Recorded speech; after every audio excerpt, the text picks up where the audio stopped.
arwah, sebelum jasad diciptakan, roh diciptakan lebih dulu. Dari situ pindah ke alam rahim, dari alam rahim pindah ke alam dunia, dari alam dunia pindah ke alam barzah, baru menuju akhirat. Satu perjalanan panjang. Kalau bekal tidak bawa, sengsara di jalan. Bawa bekal yang banyak karena perjalanan ini sangat jauh. Wa khaffifil hamla, ringankan beban karena beban itu cuma akan menyulitkan. Kalau bekal itu sih keperluan, tapi beban nggak kita perluin, coba ngeberat-beratin. Apa ini beban? Dosa, kecurangan, kebatilan, kezoliman, ketidakadilan, kesewenang-wenangan. Itu akan jadi beban kita di akhirat. Alangkah celakanya, perjalanan panjang, bekal tidak bawa, beban kelewat banyak, alamat sengsara di jalan. Pahala tidak ada, dosa berlipat ganda. Na'udzubillah, tsumma na'udzubillah. Menyimpan sesuatu yang bisa membawa manfaat, baik untuk dirinya, untuk anak cucunya, maupun untuk keluarganya, untuk masa kini dan masa depannya. Kadang simpanan itu berbentuk uang, kadang berupa tanah, lain saat berbentuk pabrik, dan lain sebagainya. Sementara masa depan yang paling pasti adalah akhirat. Jika untuk masa depan dunia kita rela memeras keringat, membanting tulang, pergi pagi dan pulang petang, menyimpan uang, menyimpan tanah, menyimpan pabrik, pernahkah kita merenung jika satu saat kiamat datang, kita dibangkitkan dari kubur masing-masing, berdiri di padang mahsyar untuk mempertanggungjawabkan seluruh kegiatan hidup kita di dunia ini, lalu kita akan menuju ke alam akhirat. Sudahkah kita mempunyai simpanan untuk akhirat kita? Pada pertemuan kali ini saya ingin menyampaikan sebuah hadis di mana Rasulullah sallallahu alaihi wasallam bersabda, "Arba'un min kanzil jannah." Simpanan sorga ada 4 macam. Yang pertama, ikhfa'us sadaqah, menyembunyikan sedekah. Saudara-saudara kaum muslimin, sebagaimana yang kita maklum bahwa Allah Subhanahu wa taala melebihkan sebagian rezeki dari kita terhadap yang lain. Ada yang kaya, ada yang setengah kaya, ada yang miskin, ada yang setengah miskin, dan selanjutnya. Ada yang gajinya kecil tapi penghasilannya gede. Ada yang penghasilannya gede tapi nggak punya gaji. Ada juga yang memang gajinya gede dan penghasilannya gede. Kelebihan rezeki merupakan sunnatullah dan tidak harus membuat kita merasa lebih dari yang lain. Bahkan sebaliknya, kelebihan itu harus membuat kita ringan tangan untuk menolong mereka yang memang memerlukan pertolongan. Kalau saudara diberikan ilmu, maka pertanyaan akhirat cuma satu: ilmumu kau amalkan untuk apa? Kalau saudara diberikan umur yang panjang, pengadilan akhirat juga bertanya satu: umurmu kau habiskan di mana? Tapi kalau saudara diberikan harta, pengadilan akhirat akan bertanya 2: hartamu kau dapat dari mana? Kau belanjakan kemana? Dari mananya ditanya dan kemananya juga ditanya. Oleh karena kita akan dimintakan pertanggungan jawab, maka amanah yang bernama harta ini harus kita gunakan dengan sebaik-baiknya. Ada penggunaan yang merupakan kewajiban, itu zakat namanya. Ada penggunaan yang sewaktu-waktu, itu infak namanya. Ada yang lebih sewaktu-waktu lagi, dan itu sedekah namanya. Zakat dia terikat oleh haul dan nisab, oleh putaran batas waktu dan ukuran dari harta itu sendiri. Sedangkan infak terikat oleh situasi dan kondisi perekonomian seseorang. Sedangkan sedekah tidak terikat dengan apapun. Dalam kondisi seperti apapun kita bisa melakukan sedekah dengan yang terkecil sekalipun. Sampai-sampai Rasulullah sallallahu alaihi wasallam mengajarkan, la tahqiranna minal ma'rufi syai'an walau an talqa akhaka biwajhin talik. Atau ada hadis, tabassumuka fi wajhi akhika laka sedekah. Senyumanmu kepada temanmu adalah sedekah. Jadi untuk melakukan sedekah tidak harus dalam berbentuk uang. Dengan ilmu kita bisa sedekah, dengan tenaga kita bisa bersedekah, dengan pikiran kita bisa bersedekah, bahkan senyum kepada teman itu pun sedekah. Jadi kalau sedekah dengan uang memang belum punya uang, nyengir aja banyakin. Itu asal pada tempatnya, jangan lalu ketemu tiang listrik cengengesan. Tentu tidak pada tempatnya dan tidak wajar. Nah, sedekah yang paling dicintai Allah adalah sedekah yang disembunyikan. Artinya jauh dari sifat riya. Kan kadang-kadang ada orang sedekah itu disebutkan namanya. Apa tidak bagus? Kalau memang niatnya ikhlas, ya bagus-bagus saja. Untuk memberikan sugesti kepada yang lain. Si Fulan bin Fulan nyumbang sekian, diumumkan. Boleh kalau niatnya untuk memberikan rangsangan kepada yang lain supaya dia menyumbang lebih besar dari orang tadi. Tapi kalau itu mendatangkan riya, maka sedekah yang paling dicintai Allah adalah sedekah yang disembunyikan. Tangan kiri saja tidak tahu apa yang diberikan oleh tangan kanan. Sedekah yang dilakukan dengan ikhlas akan merupakan perbendaharaan surga, tersembunyi dari pandangan orang lain, tidak seorang pun tahu. Karena memang sikap yang baik adalah melupakan kebaikan dan mengingat kesalahan. Itu salah satu ciri orang bahagia. Orang yang selalu mengingat kesalahannya dan berusaha melupakan segala kebaikannya. Kalau dia akan ada kebaikan, dia tidak bisa ikut, dia merasa rugi karena dia merasa belum pernah berbuat baik. Tapi kalau akan melakukan kesalahan baru, dia ingat kesalahan yang sudah-sudah, sehingga terhalang baginya untuk melakukan satu kesalahan baru. Demikianlah saudara-saudara, bahwa Allah melebihkan rizki sebagian kita dari yang lain, agar terjadi tolong-menolong dalam kehidupan ini. Jadi kesenjangan yang nature, kesenjangan yang alami itu sunnatullah. Ada yang kaya, ada yang miskin, ada yang kelas menengah. Nah, kenapa lalu sekarang kita berusaha mengentaskan kemiskinan? Oleh karena adanya kesenjangan struktural. Kalau yang kaya bisa semakin kaya, kenapa yang miskin tidak bisa naik jadi ikut sedikit kaya? Sebab pada dasarnya Islam adalah agama yang sejak turunnya sudah berupaya memerangi kemiskinan. Bahkan dikatakan kemiskinan itu mendekatkan kepada kekufuran. Orang kalau miskin udah dekat banget sama kafir. Gampang menjadi kafir. Berapa banyak saudara-saudara kita yang oleh karena soal perut, oleh karena soal materi, terpaksa meninggalkan dan menanggalkan akidahnya.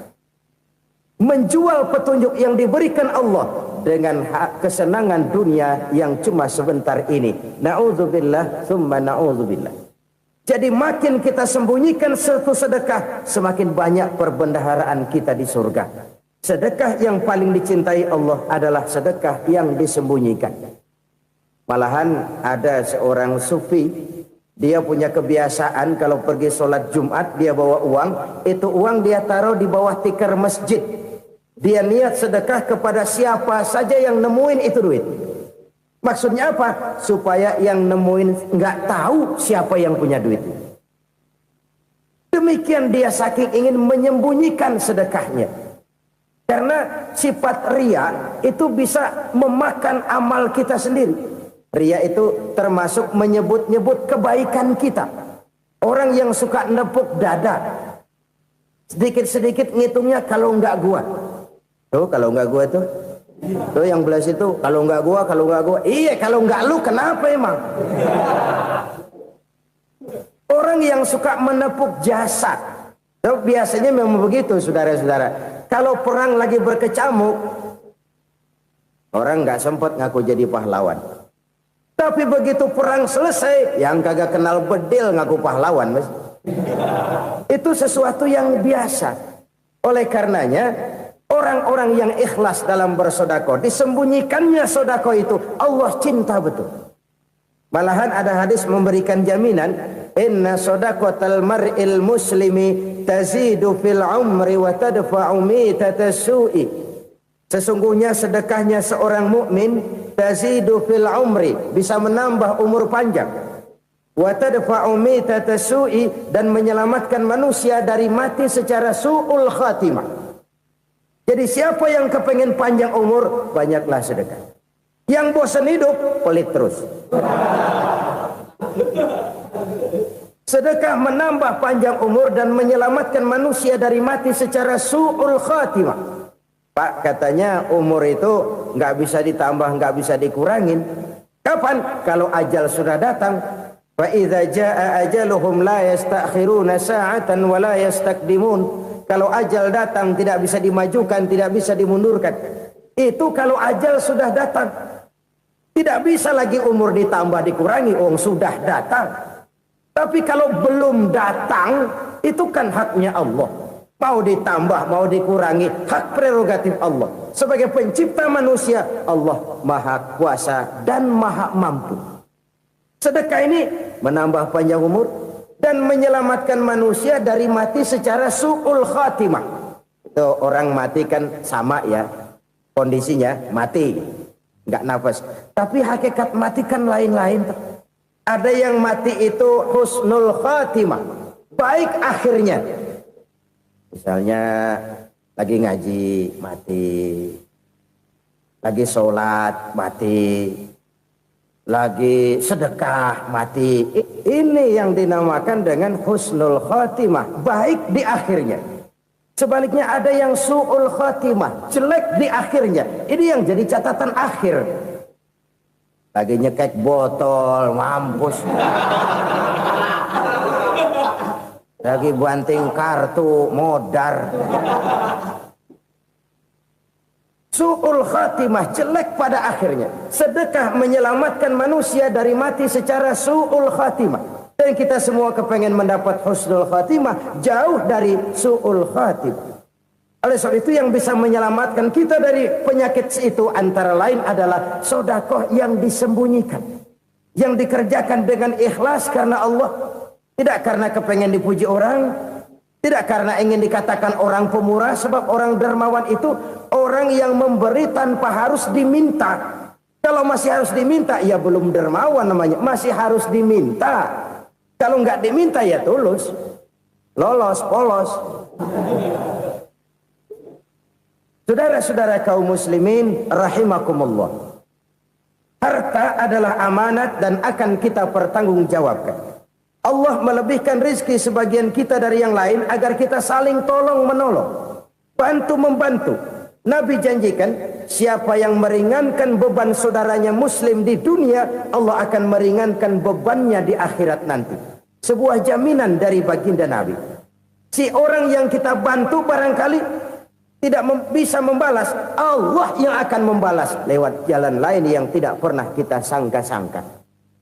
Ada orang tanya, Pak, ini ada orang nyumbang masjid sambil marah-marah, bagaimana? Saya bilang sumbangannya aja ambil, marahnya jangan. Marahnya jangan diambil, itu urusan dia. Saudara-saudara kaum muslimin rahimakumullah. Umat Islam ini kan umat yang punya potensi besar. Kadang kita merenung, kenapa kadang-kadang pembangunan masjid kok lambat sekali? Kalau hotel hari ini peletakan pertama, bulan depan peresmian. Supermarket hari ini peletakan batu pertama, minggu depan peresmian. Tapi kalau sudah yang namanya masjid, kadang-kadang peletakan batu pertama sekaligus jadi batu terakhir. 3 tahun, 4 tahun, campur nebar jalak di jalanan, duit dijaring kayak ikan sepat. Apa tidak ada orang Islam yang kaya? Banyak. Apa tidak ada pengusaha muslim yang jadi konglomerat? Ada. Lalu yang belum banyak itu yang komit terhadap nilai-nilai agamanya. Akhirnya kita jatuh jadi umat yang lemah. Belum ada pengusaha konglomerat muslim buka pabrik supermi cap beduk misalnya umpamanya atau pabrik kecap cap sorban supaya identitas keislamannya sedikit kelihatan. Kita jatuh jadi umat yang lemah karena potensi tidak terinventarisir dengan baik. Kita ini ibarat kompor yang cuma matengin nasi orang lain. Potensi kita dimanfaatkan oleh orang lain. Ukhuwah Islamiyah kita baru terbatas kepada silaturahmi. Ukhuwah di bidang ekonomi kita lemah. Ukhuwah di bidang kebudayaan kita lemah. Apalagi ukhuwah di bidang politik kita lebih rapuh lagi. Padahal ukhuwah itu adalah totalitas kehidupan manusia. Menyangkut ipolek sosbud. Memerlukan nilai-nilai ukhuwah. Jadi oleh karena itu mari kita menyadari. Di dalam harta kita. Walaupun kita yang cari, pergi pagi, pulang sore, peras keringat, banting tulang, di sana ada harta anak yatim. Di sana ada hak masjid. Di sana ada hak pesantren. Di sana ada hak jihad. Berbahagialah seseorang apabila dia oleh Allah dijadikan keran. Keran itu menyimpan air, tapi tidak untuk dirinya, tapi disalurkannya kepada mereka yang memang memerlukannya. Saudara-saudara kaum muslimin rahimakumullah, ini yang pertama. Jadi perbendaharaan surga adalah menyembunyikan sedekah. Orang lain nggak tahu, kita pun nggak pernah ngitung-ngitung. Kita anggap lewat begitu saja, padahal itu deposit akhirat. Satu. Yang kedua, perbendaharaan surga itu apa? Wa kitmanul musibah, menyembunyikan kesulitan. Kadang orang takut menghadapi kesulitan. Tapi makin kita merenung, hidup ini kan sebenarnya urusan. Takut sama urusan ya jangan hidup. Tandanya orang hidup itu kalau punya urusan. Urusan melupakan problem. Problem sering menimbulkan kesulitan. Kesulitan bukan untuk ditakuti, tapi untuk diatasi dan dicarikan jalan keluarnya. Siapa sih orangnya yang nggak pernah sulit-sulit? Makin tinggi status sosialnya, makin gede urusannya. Makin tinggi kualitas imannya, makin berat tingkat kesulitannya. Cuma memang yang namanya enak itu seperti pelangi. Biang lala itu nggak pernah di atas kepala kita, di atas kepala orang melulu.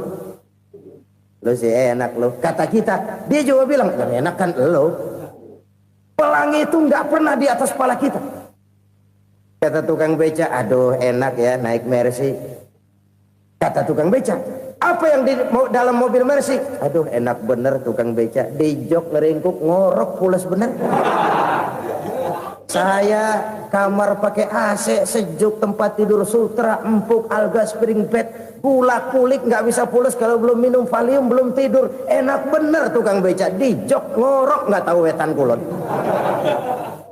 Si tukang beca bilang yang di Mercy enak, yang di Mercy bilang tukang beca enak. Inilah enak, nggak pernah di atas kepala kita, di atas kepala orang lain melulu enak itu. Nah, saudara-saudara, yang merupakan perbendaharaan surga itu orang yang bisa menyembunyikan kesulitan, baik pribadi ataupun rumah tangga. Nih terutama rumah tangga yang jadi soalnya. Kadang-kadang kita ini kalau senang, sebaliknya kalau senang kita diam, kalem aja, cuek. Banyak banget duit kita bawaan, diam aja udah. Malah ketemu orang takut. Tapi begitu susah, sekampung tahu. Padahal Nabi mengajarkan perbendaharaan surga itu menyembunyikan musibah, menyembunyikan kesulitan. Kalau enak, cerita sama orang-orang. Kalau nggak enak, rasain sendiri, tekan sendiri, atasin sendiri. Kita kan sebaliknya. Senang kita diam, asal lagi susah, paling tidak kita nyari teman buat cerita kesusahan. Siapa orangnya yang nggak pernah susah? Cuma soalnya bagaimana kita mengatasi kesusahan itu sendiri. Begitu juga misalnya kalau orang sudah berumah tangga, itu orang tuanya harus menjadi tempat dia cerita yang enak-enak saja. Yang nggak enak rasain berdua, selesaikan berdua, atasin berdua. Jangan dibalik. Asal senang diam, giliran susah saja. Maknya laporan. Terbalik, bisa menjaga security informasi. Maka nama bayam keluar diem, malah seluitan. Enak amat lo makan daging ayam. Security informasi. Saudara-saudara kaum muslimin rahimakumullah. Ujian yang terberat itu yang pernah diberikan kepada para nabi, para rasul, para aulia, para ulama. Makin tinggi keimanan, makin berat bentuk kesulitan. Ayo saya kemukakan satu contoh saja. Ada seorang nabi yang kaya, nabi kaya, namanya Nabi Ayub. Iblis kalau orang begini kan keki, ibadahnya rajin, kaya. Nah, yang kayak begini susah digodain. Kalau ibadahnya rajin, miskin, kali bisa disogok. Sini imannya mantap, ibadahnya rajin, kaya, nabi lagi. Oh, tapi namanya iblis nggak kurang akal. Laporan, Tuhan, kenapa Les? Ya ini bahasa saya, bahasa Qurannya sih nggak gitu. Itu hambamu yang namanya Ayub, dia rajin ibadah cuma karena dikasih kaya aja. Coba kasih miskin dia, berhenti dia sembahyang. Ah, kamu bisa aja. Saya tahu Ayub itu hambaku yang ikhlas. Saya buktiin Tuhan, silahkan. Dibuktiin lah, iblis turun ke alamin. Yang mula-mula dia lakukan, dia rusak sawah ladang Nabi Ayub. Dia binasakan binatang ternak Nabi Ayub. Sehingga dalam waktu singkat, jatuhlah Nabi Ayub dari orang paling kaya jadi orang paling miskin. Beliau masih ibadah di mihrab dalam masjid. Datang iblis. Saudara Ayub, ya, lagi ngapain? Ibadah. Nyembah Allah, nyembah Allah. Oh, percuma. Kenapa? Tuhan yang ente sembah nih, dia udah bikin miskin ente. Sawah ladang ente hancur lebur, binatang ternak binasa. Sekarang ente jadi orang paling miskin. Ngapain nyembah Tuhan kayak begitu? Tekor. Udah berhenti dah ibadah, berhenti ibadah. Ini iblis sama Tuhan laporannya lain, yang dikerjakan kepada Nabi Ayub juga lain. Benar begitu iblis kata Nabi Ayub? Iya. Sawah ladang saya habis, buras. Binatang ternak saya binasa, binasa. Saya miskin, bangpak. Apa jawab Nabi Ayub? Bukan innalillahi, ya ini hebat. Alhamdulillahillazi a'tani wa akhza minni. Segala puji bagi Allah yang telah memberikan harta kepada saya dan sekarang mengambilnya lagi. Alhamdulillah. Allah yang ngasih, Allah yang ambil. Itu mah urusan Allah. Iblis cuman ibadah jalan terus, sujud lagi Nabi Ayub. Iblis seleher gondok banget. Dasar Nabi nggak mempan dia apa-apain. Miskin malah alhamdulillah. Allah yang ngasih, Allah yang ambil. Jadi kalau kita tidak komit, kita tidak terikat kepada kaya, miskin, senang, susah, apa yang bisa bikin kita susah? Jadikan kekayaan, kemiskinan, jadikan senang, susah sebagai anak buah yang bisa kita atur. Jangan kekayaan ngatur kita, jangan kemiskinan ngatur kita. Kita yang harus mengatur mereka. Senang, susah, kaya, miskin, bahagia, sengsara, jadikan itu anak buah yang bisa kita atur. Kalau sekarang kita kaya, lain saat boleh jadi kita miskin, semiskin-miskinnya. Allah yang ngasih, Allah yang ngambil. Tenaga mana yang bisa menghalangi? Ibadah jalan terus. Iblis makin gondok. Dasar Nabi loh. Akhirnya apa? Nabi Ayub dikerjain, diberikan penyakit. Demikian fatal penyakitnya. Bayangin, udah miskin sakit. Masya Allah. Miskin sakit. Sakitnya nggak lama, kira-kira 16 tahun. Istrinya 3, 2 mental minta ceraiin. Ngerawatin laki bengek begini. Senang belum tentu, susah udah pasti nih. Cerai aja, cerai dah. Cerai. Tinggal satu Siti Rahmah yang setia menemani beliau. Sesetia-setianya hati perempuan Satu saat Siti Rahmah bilang, "Bang, iya, abang kan Nabi, Bang. Lalu namanya Nabi kan doanya jarang meleset, Bang. Maksud kamu minta kenapa sih sama Tuhan biar abang sembuh baik dah, Bang?" Siti Rahmah, "Iya. Saya sakit berapa tahun sih dah? 16 tahun, Bang. Sebelum ini saya sehat berapa tahun? Ya kira-kira 60 tahun, Bang. Nah, coba ente banding-bandingin, Rahmah. Saya dikasih sehat 60 tahun, dikasih sakit 16 tahun. Sudah nggak sabar mau doa kepada Allah minta sembuh. Saya malu kepada Allah. Diuji dengan yang luar biasa seperti ini, tidak mengganggu stabilitas kehambaannya. Dia tetap menghamba kepada Allah Subhanahu wa ta'ala. Saudara-saudara kaum muslimin rahimakumullah. Kunci menghadapi kesulitan itu apa? Allah jelaskan dalam satu ayat, wa basyiris sabirin alladzina iza asabathum musibah qalu inna lillahi wa inna ilaihi raji'un. Gembirakan orang-orang yang sabar. Siapa mereka itu? Yang apabila mendapat musibah mereka kembali kepada keyakinan dasar, segalanya dari Allah dan segalanya akan kembali kepada Allah. Ini konsepsi dasar dari sikap muslim dalam menghadapi berbagai kesulitan. Segalanya dari Allah, segalanya akan kembali kepada Allah. Kalau ini sudah kondisi dasarnya, maka kita akan lapang menghadapi kenyataan bagaimanapun pahitnya. Apakah itu namanya miskin, apakah itu namanya sakit, bahkan maut sekalipun. Segalanya dari Allah, segalanya akan kembali kepada Allah. Ini sikap hidup, bukan sekedar ucapan. Kita kadang-kadang menjadikannya sebagai ucapan. Mulutnya sih nggak berhenti, innalillahi wa inna ilaihi raji'un, tapi nangisnya terus gerung-gerungan. Bukan itu, ini kesadaran moral. Kalau segalanya dari Allah, segalanya kembali kepada Allah, kan sebenarnya cuma nunggu giliran. Hari ini saya nyembayangin dia, entah hari apa saya disembayangin orang. Hari ini saya antar dia ke kubur, entah hari apa orang nganterin saya ke kubur. Hari ini saya tahlilkan dia, entah nanti kapan orang tahlilkan saya. Segalanya dari Allah, segalanya akan kembali juga kepada Allah. Oleh sebab itu saudara-saudara, kesulitan bukan untuk ditakuti. Kesulitan justru untuk diatasi, dicarikan jalan keluarnya. Dan tidak ada orang yang tidak pernah mendapat kesulitan. Tidak ada.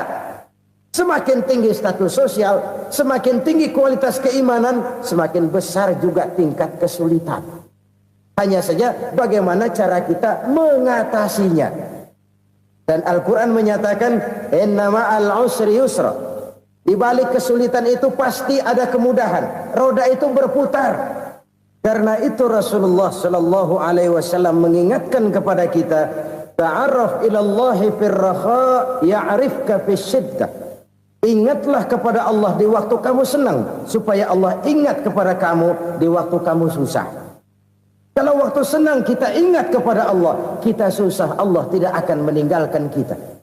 Tapi kalau waktu senang kita jauh dari Allah, sujud tidak sempat, dengan masjid jauh, ketika senang kita lupakan Allah. Nanti begitu kita susah, Allah lupakan kita. Dan itu menyakitkan. Oleh karena itu orang-orang tua kita dulu bilang, kalau lagi sehat ingat-ingat lu bakal sakit nanti. Kalau lagi kaya ingat-ingat satu saat kita bakal jatuh miskin. Bahkan kalau lagi muda ingat-ingat kita bakal tua. Dan yang terpenting, kalau lagi hidup ingat-ingat kita bakal mati. Saudara-saudara kaum muslimin rahimakumullah. Jadi yang kedua yang merupakan perbendaharaan surga, menyembunyikan musibah. Saudara-saudara kaum muslimin rahimakumullah. Hal ketiga yang merupakan perbendaharaan surga adalah wasilatur rahmi. Orang yang suka bersilaturahmi. Sebagaimana yang kita maklum bahwa manusia adalah makhluk yang disebut zon politika. Makhluk sosial yang tidak mungkin hidup sendiri-sendiri. Betapa dan siapapun kita memerlukan orang lain. Bodoh betul manusia kalau tinggal di tengah masyarakat tapi tidak mau bermasyarakat. Merasa hebat sendiri, pintar sendiri, gagah sendiri, kaya sendiri. Mungkin kalau mati juga ngubur sendiri. Jangankan kita di sini, di sorga saja Nabi Adam waktu sendirian bengong melulu, mondar mandir. Allah tegur dam sepi dam. Ya ini kalau bahasa saya. Iya Tuhan, sepi ini nggak ada coret-corekan pisan ini. Diciptakan Siti Hawa, baru anteng Nabi Adam. Itu di sorga. Cobalah. Umpamanya saudara tinggal di Jakarta nih. Kayak bener. Apaan aja di Jakarta punya saudara dah. Jembatan Semanggi ambil. Monas, Buntel bawa pulang. Hotel-hotel ambil semua. Cuman tinggal di Jakarta sendirian. Apa enaknya? Betapa dan siapapun kita perlu orang lain. Tidak ada seorang pun yang bisa memenuhi kebutuhan hidupnya secara sendiri-sendiri. Nah, Islam telah menyelamatkan manusia dari ras diskriminasi. Mengikat manusia dengan persaudaraan yang berlandaskan kepada akidah. Karena itu dianjurkan bersilaturahmi. Bahkan Nabi menyatakan, Man arada ayyubsata lahu fi rizkihi wa yunsa'a fi atharihi falyasil rahimah. Siapa yang kepengen diluaskan rezekinya dan dipanjangkan usianya, banyaklah ia bersilaturahmi. Siapa yang kepengen dimudahkan rezekinya, hendaknya ia banyak bersilaturahmi. Kalau banyak teman, kesulitan kan paling tidak ada tempat cerita. Udah susah, sendirian kita pikirin diri, nggak ada tempat tukar pikiran. Cepet banget sama bengek. Dilawan sendiri. Nah, secara makro kita bisa berkata, tidak mungkin ada kemenangan kalau tidak ada kekuatan. Tidak ada kekuatan kalau tidak ada kesatuan dan persatuan. Tidak mungkin ada kesatuan dan persatuan tanpa semangat silaturahmi. Kalau umat Islam mau menang, dia harus kuat. Kalau umat Islam mau kuat, dia harus bersatu. Kalau umat Islam mau bersatu, dia harus membudayakan silaturahmi ini. Bahkan sampai-sampai kata Nabi, kalau bisa cari nilai tambah. Apa? Silman qata'ak. Bersilaturahmilah kau kepada orang yang marah denganmu. Masya Allah, indahnya ajaran agama kita. Orang yang marah pun kepada kita, kata Nabi, kalau bisa bersilaturahmilah kepadanya. Kepada orang yang marah itu. Di situ nilai tambah. Cuman jujur nih hadis, ngucapinnya gampang, ngamalinnya yang berat banget. Orang marah sama kita disuruh silaturahmi, ada apa malu? Lu marah, ada gua marahan lagi. Tunggu pikirin. Saudara-saudara kaum muslimin rahimakumullah. Tapi ini yang diajarkan, bahkan ini yang dicontohkan oleh baginda Rasul. Bagaimana begitu mudah, misalnya satu saat Abu Jahal ini ngatur strategi bagaimana bikin Muhammad celaka. Dia gali lubang di depan tempat tidurnya. Dia tutupin daun korma. Terus dia panggil seseorang, ke sini. Kasih tahu Muhammad, pamannya sakit keras, minta ditengokin. Berangkat orang ini ke sana. Muhammad, labbaik. Pamanmu sakit keras, dia minta ditengokin. Baik, saya akan datang menjenguk beliau. Berangkatlah Nabi ke rumah Abu Jahal tanpa prasangka apapun. Abu Jahal udah pasang setil, selimut 3 rangkap setengah dipakai, persis kayak orang meriang. Tapi sembari ngintip dari balik selimut, begitu Muhammad buka pintu, nah masuk perangkap nih. Muhammad jalan menuju tempat pembaringan.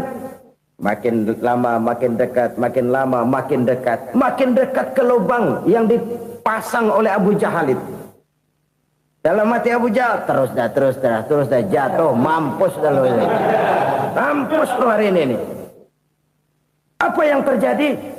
Malaikat Jibril datang. Muhammad, pamanmu cuma pura-pura sakit. Di depan tempat tidurnya ada lubang perangkap supaya kamu jatuh ke situ. Sudah, kamu pulang. Balik kanan Nabi. Sudah hampir jatuh ke lubang, balik kanan, pulang. Bayangin kecewanya Abu Jahal. Muhammad dikit lagi, Muhammad dikit lagi. Enggak paman, saya pulang aja. Emosi bangun dari tempat tidur, enggak sadar kalau lagi pura-pura sakit. lompat ngejar Nabi, dia lupa dengan lubang yang dia gali. Serak, nyemplung sendiri ke dalam lubang.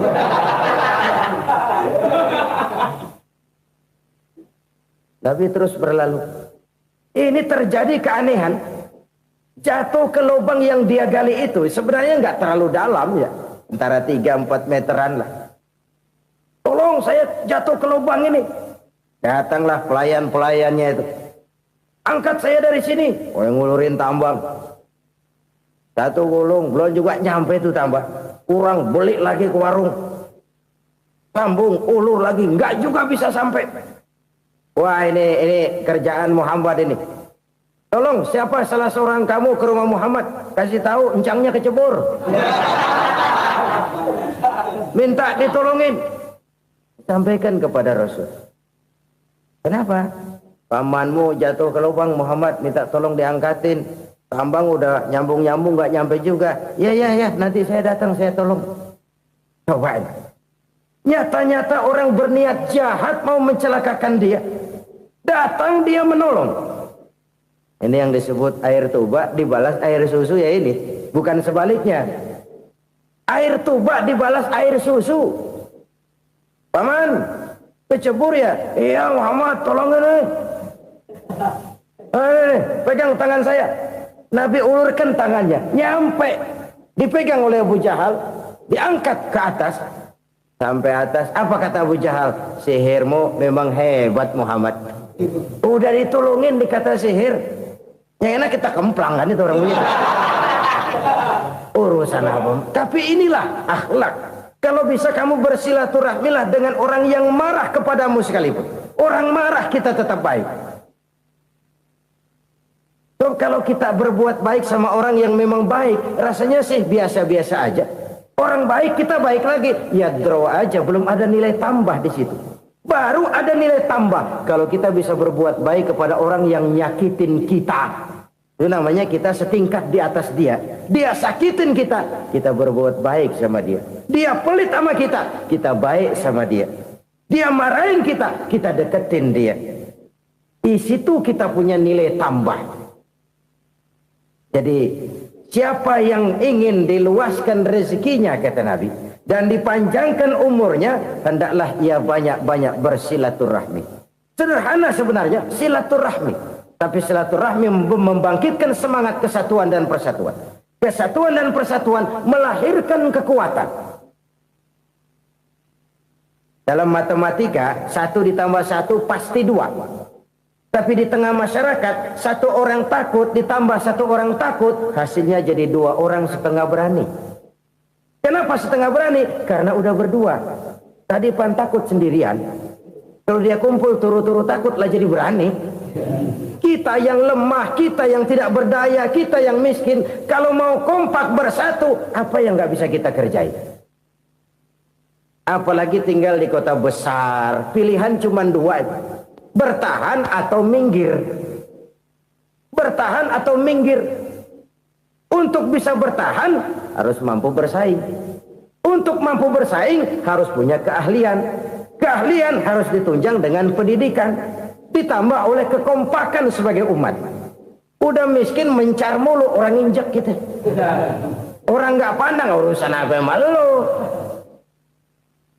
Oleh karena itu silaturahmi pada hakikatnya merupakan roh dari ukhuwah yang diajarkan oleh agama kita. Bagaimana Islam menyelamatkan masyarakat manusia dari ras diskriminasi, mengikat manusia, dan tidak ada persaudaraan yang lebih indah selain persaudaraan yang diikat dengan nilai-nilai akidah. Sepanjang orang di jalan Allah, itulah saudara kita. Keluar dia dari jalan Allah, selesailah persaudaraan sampai di situ. Karena itu, kalau ingin menyimpan sesuatu di surga, banyaklah bersilaturahmi. Datang ke rumah ini, datang ke rumah itu, dan lain sebagainya. Itu simpanan kita di akhirat nanti. Ini yang ketiga. Saudara-saudara, yang keempat, perbendaharaan surga itu apa? Wa qawlu la hawla wa la quwwata illa billah. Ucapan la hawla wa la quwwata illa billah. Ibadah kan ada yang berat, modalnya besar. Bangun masjid berat, modalnya besar. Bangun rumah sakit berat, modalnya besar. Ada ibadah yang berat tapi modalnya ringan. Misalnya puasa. Puasa itu berat, mengendalikan nafsu.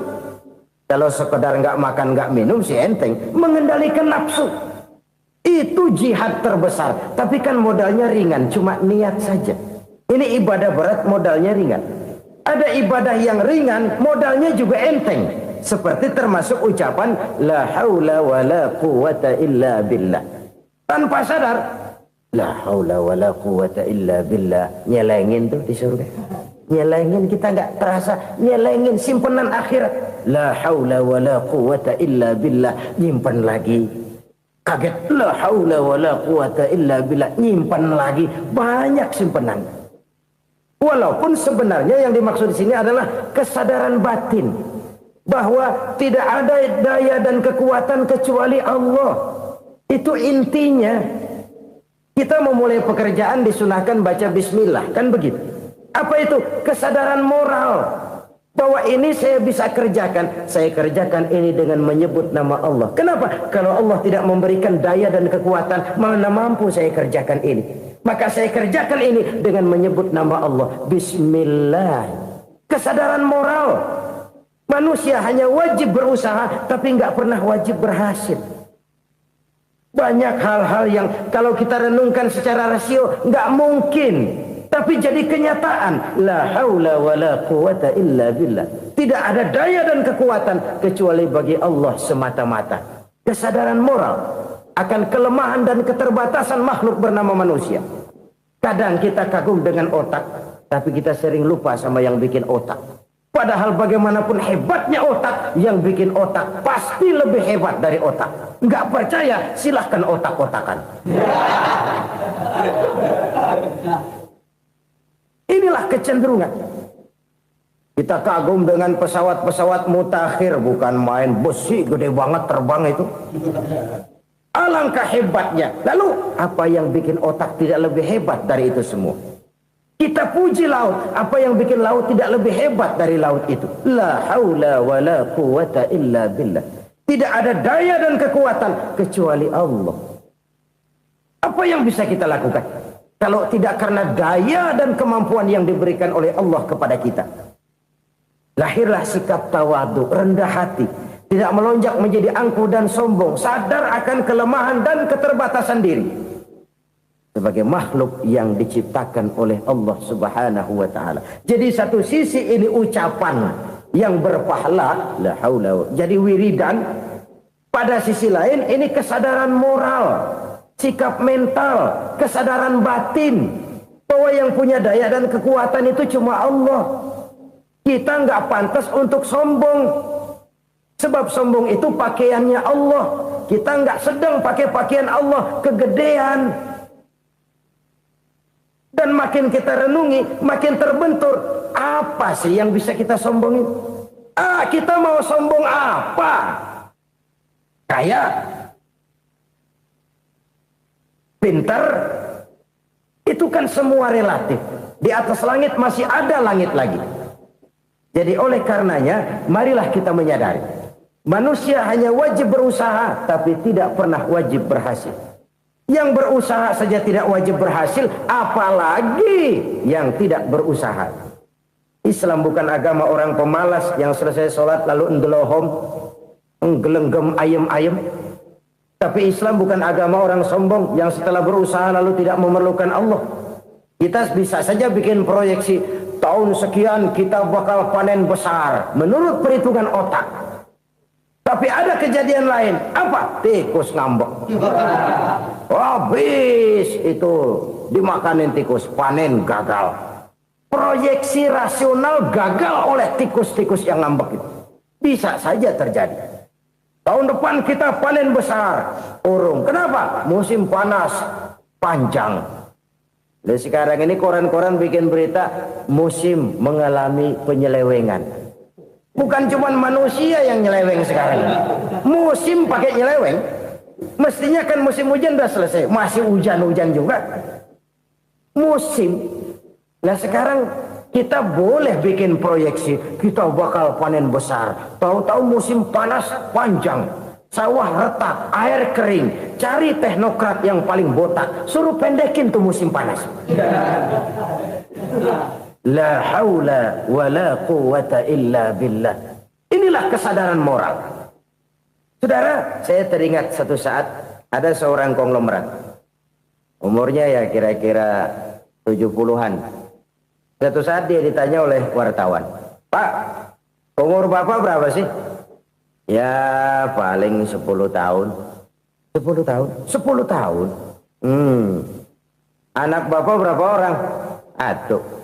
Satu saja? Satu. Harta Bapak berapa?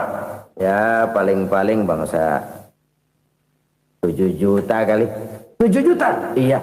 Pak, kenapa Bapak bohongi saya? Bapak punya buku biografi. Koran-koran, majalah-majalah banyak memuat cerita riwayat hidup Bapak. Saya tahu umur Bapak 70. Kenapa bilang cuma 7 tahun? Saya tahu anak Bapak 8. Kenapa cuma bilang 1?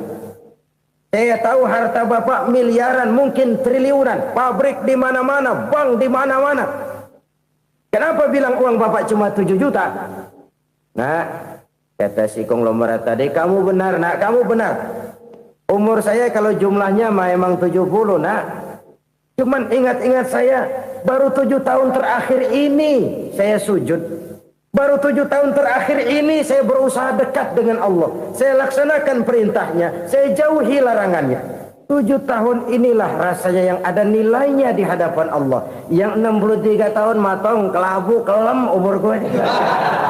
Habis untuk maksiat, untuk munkarat. Maka ketika ditanya tadi, umur saya 7 tahun itu. Oh begitu Pak. Oh iya. Lalu anak Pak. Anak Bapak kan 8. Kenapa bilang cuma 1? Nah, kalau jumlah hitungannya memang anak saya 8. Tapi dari 8 orang ini rasanya cuma 1 nih. Yang bakal jadi buah hati, belahan jantung.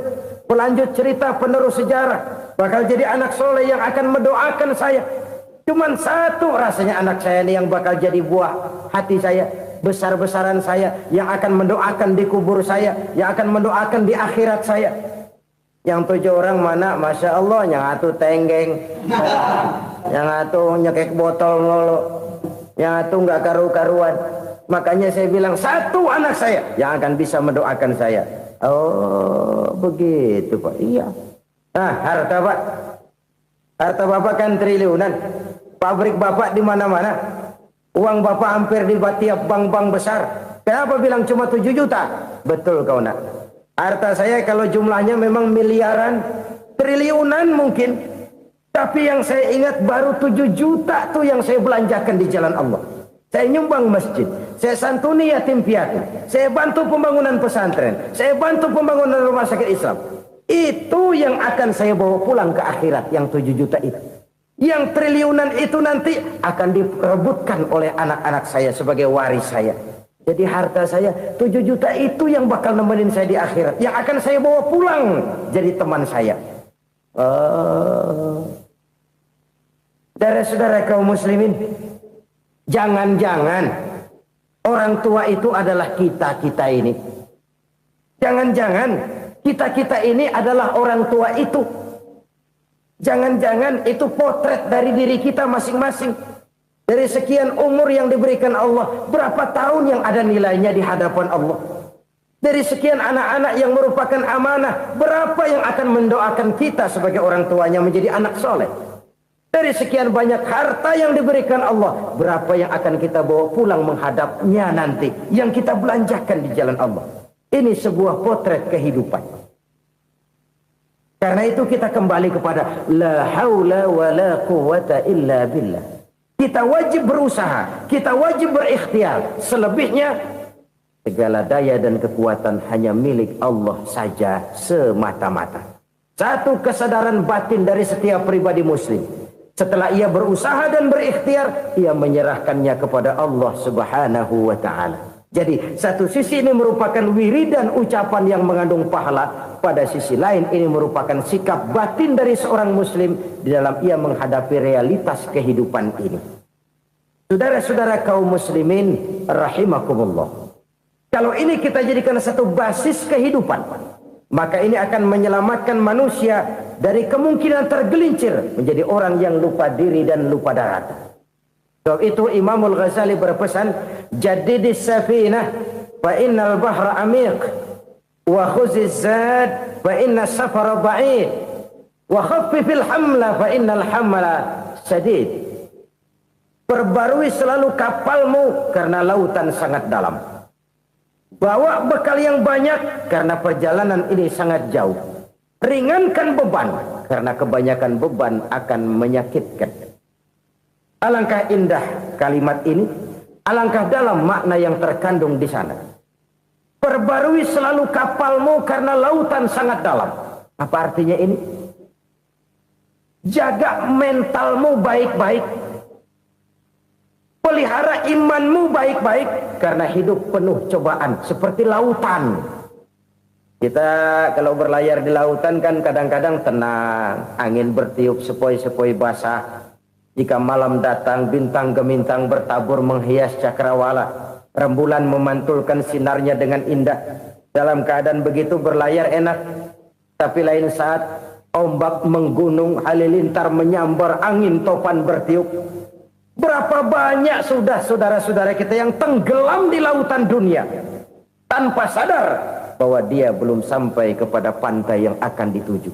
Berapa banyak sudah saudara-saudara kita yang tenggelam di lautan dunia ini tanpa sempat bangkit lagi. Dia menyangka sudah sampai kepada tujuannya. Hati-hati kapal jangan sampai bocor karena lautan sangat dalam. Iman ini jaga baik-baik karena hidup penuh dengan ujian. Wa khuzizat fa inna safara ba'id. Bawa bekal yang banyak karena perjalanan sangat jauh. Saudara mau ke Bandung, bawa duit. Saudara mau ke Surabaya, banyakan lagi duitnya. Saudara mau ke Mekah, gepokan, iketan tuh duit nggak lembaran lagi. Makin jauh perjalanan, makin banyak bekal yang harus kita bawa. Kalau saudara dari Jakarta mau ke Surabaya, kagak bawa duit berangkat juga, itu sih bukan berani namanya, nekat. Sampai Surabaya belum tentu, sengsara di jalan udah pasti. Kenapa? Nggak bawa bekal berangkat. Sama juga kita nih, misalnya belum sempat sembahyang, mati. Waduh, berani banget orang. Belum punya bekal, mati. Sengsara di jalan. Atau bekal tidak cukup. Dari Jakarta saudara mau ke Surabaya, bawa duit 500 perak. Paling jauh Cikampek nyampenya itu. Paling jauh itu. Antara jauhnya perjalanan dengan bekal yang saudara bawa tidak seimbang. Hidup ini perjalanan panjang. A walking tour. Dimulai dari alam arwah. Sebelum jasad diciptakan, roh diciptakan lebih dulu. Dari situ pindah ke alam rahim. Dari alam rahim pindah ke alam dunia. Dari alam dunia pindah ke alam barzah. Baru menuju akhirat. Satu perjalanan panjang. Kalau bekal tidak bawa, sengsara di jalan. Bawa bekal yang banyak karena perjalanan ini sangat jauh. Wa khaffifil hamla, ringankan beban karena beban itu cuma akan menyulitkan. Kalau bekal itu sih keperluan, tapi beban nggak kita perluin, coba ngeberat-beratin. Apa ini beban? Dosa. Kecurangan, kebatilan, kesoliman, ketidakadilan, kesewenang-wenangan. Itu akan jadi beban kita di akhirat. Alangkah celakanya, perjalanan panjang, bekal tidak bawa, beban kelewat banyak, alamat sengsara di jalan. Pahala tidak ada, dosa berlipat ganda. Na'udzubillah, summa na'udzubillah. Kalau kita rangkum nasihat Al-Ghazali dengan kisah si konglomerat tadi, kita akan mengambil kesimpulan. Pertama, bekal terbaik dalam menghadapi gejolak kehidupan ini tidak lain adalah iman. Yang kedua, pahala dan dosa. Dua hal kontroversial. Pahala adalah bekal, dosa adalah beban. Tapi kita sekarang kan tidak begitu terangsang kepada yang abstrak. Orang berlomba mencari yang konkret-konkret saja. Yang real. Kalau memang dosa, benjol dong. Kira-kira begitu. Kira-kira begitu. Persis orang Yahudi dulu. Orang Yahudi itu kan pernah minta kepada Nabi Musa, "Ya Musa, lan nu'mina laka hatta narallaha jahrah." Musa, kami enggak bakal mau beriman kepada Allah kalau belum kami lihat Allah ada nongkrong di depan kami. Kalau memang Tuhan ada, taruh dong di depan kami. Mau yang konkret-konkret saja. Kalau memang dosa, benjol dong. Kalau memang pahala, berasa dong. Orang terangsang kepada yang real, yang konkret-konkret saja. Karena itu, untuk mengejar dosa orang mau bayar. Tapi untuk mengejar pahala, walaupun tidak bayar, orang segan. Ini yang dikatakan oleh Nabi, kamu mengharapkan ke surga, tapi kamu berat melaksanakan sesuatu yang bisa membawa kamu ke surga.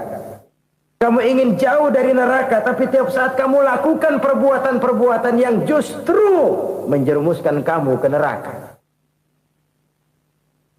Idda'aitum an-najata minan nar wa ramaitum fiha anfusakum. Kamu ingin selamat dari neraka, tapi kamu lemparkan diri kamu ke neraka. Kamu ingin masuk surga, tapi berat sekali kamu melakukan perbuatan-perbuatan yang bisa menyampaikan kamu di surga. Saudara-saudara kaum muslimin rahimakumullah. Jadi hal keempat yang merupakan perbendaharaan surga adalah la haula wa la quwwata illa billah. Satu sisi ini merupakan ucapan yang memperberat timbangan akhirat. Pada sisi lain ini merupakan sikap hidup seorang muslim. Kesadaran batin yang sangat dalam bahwa tidak ada daya dan kekuatan kecuali Allah.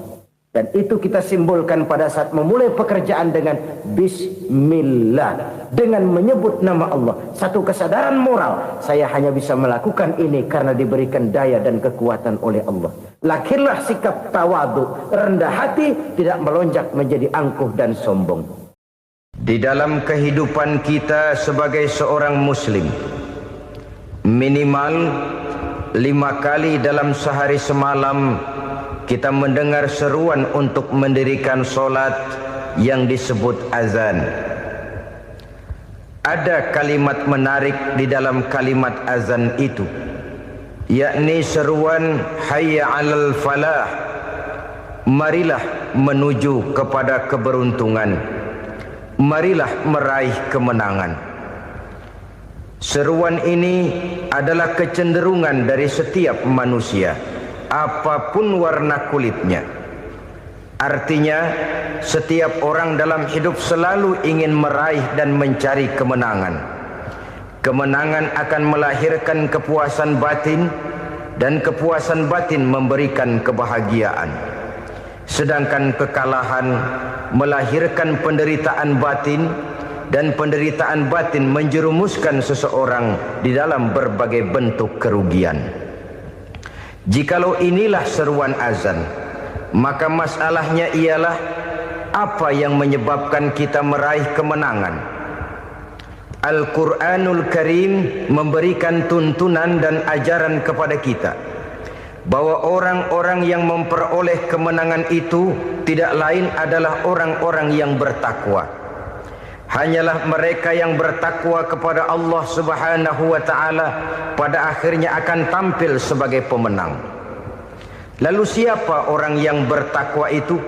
Dijelaskan dalam awal-awal Al-Baqarah, orang yang bertakwa yang akan meraih kemenangan. Pertama, allazina yu'minuna bil ghaib, yaitu orang-orang yang beriman kepada yang gaib.